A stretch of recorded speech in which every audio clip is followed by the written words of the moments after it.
In the 2025.07 release of DDM, we've made a number of enhancements to the web client. Firstly, we've moved some of the buttons from the ribbon into the drop-down menu, namely the Home, Notification and Dashboard buttons. We've added tools that allow you to present your data in pie charts, bar charts and side-by-side bar charts.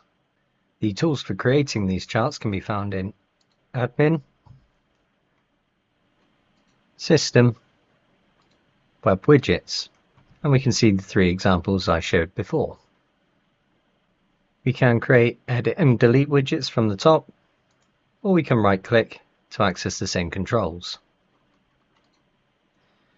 If we look at editing the pie chart, we can have a look at the settings available. So the first thing we'd need to do is select the widget type. We have our standard display widget, the bar chart standard, bar chart side by side, and pie chart.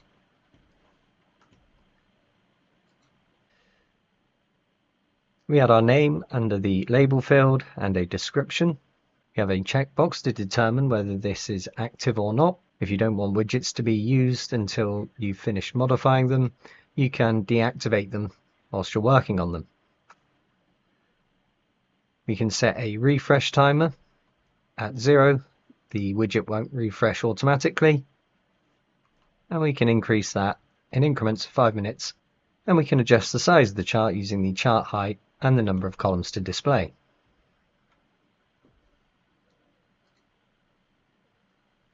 The query for the chart is where we actually create the SQL query. I have an SQL query here, which is the example taken from the help section. Once you've created your SQL query, you can use the test query and preview results option. This will show us that the data is collected.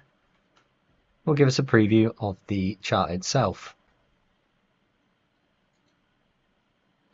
And select groups is where we select which groups have access to the chart.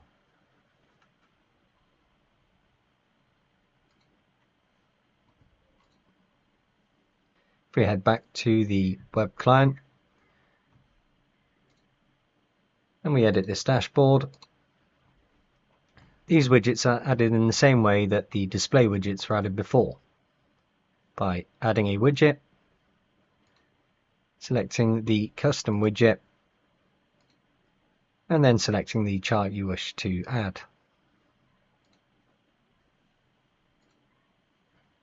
These charts allow us to visualize data. They allow users to quickly understand, for example, the current state of their process or how they are performing against KPIs, informing process level decisions. I'm currently logged in as a sample user with access to everything in the database. So if I perform an empty search, you can see I have access to lots of parts, files, documents and drawings.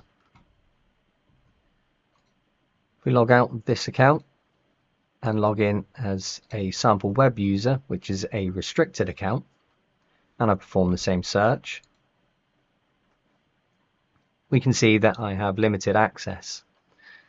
I have access to this assembly, the personal workbench, and the sample web folder, which is what is giving us access to that assembly. If we look at the part and have a look at the available downloads, we can see I have access to the native file and a thumbnail image. If we look at the bill of materials, we can see that I do not have access to any of the child components. If we download the native file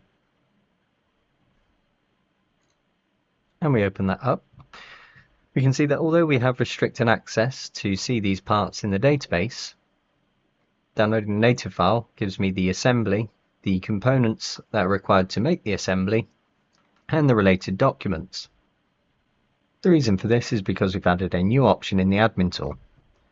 This can be found under System, Web Client, General Settings, and here we've added a checkbox that allows restricted web users to download the relative parts, assemblies, drawings and documents to any native file they download. This is particularly useful if you are working with restricted users in other departments or suppliers. For additional security, we've also added the option to force the use of SSL on the web client. These options can be found under System, Security, and General. Here we can force the use of SSL for public web logins and internal web logins separately.